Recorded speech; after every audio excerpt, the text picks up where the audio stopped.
three weeks. So I went to Walmart and $80 showed up that I didn't know was there. I just went to Walmart to purchase things that I didn't think I had money in my account for.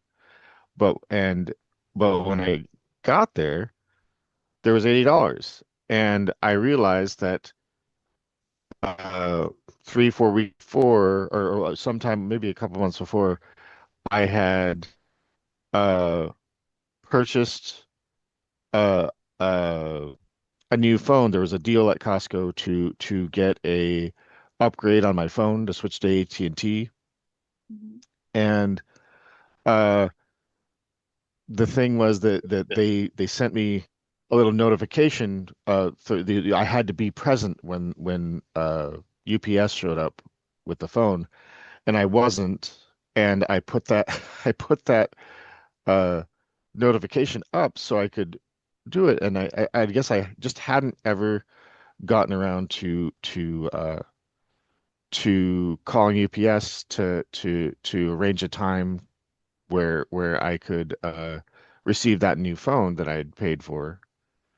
Uh, so uh, when I was at Walmart, the $80 came in because that was refunded. That was one of the reasons why I got it. It was completely refundable if I didn't like the phone, or if something didn't uh you know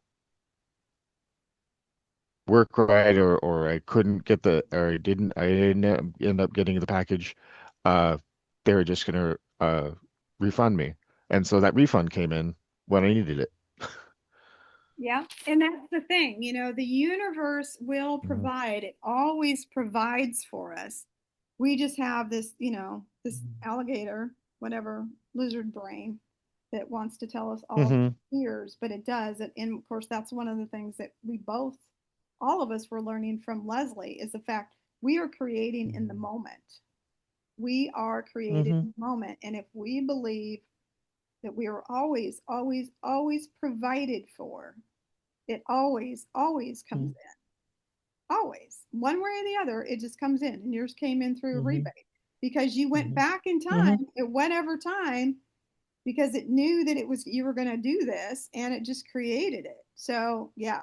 All right, cool. Hmm. Cool testimony. I love it. Okay.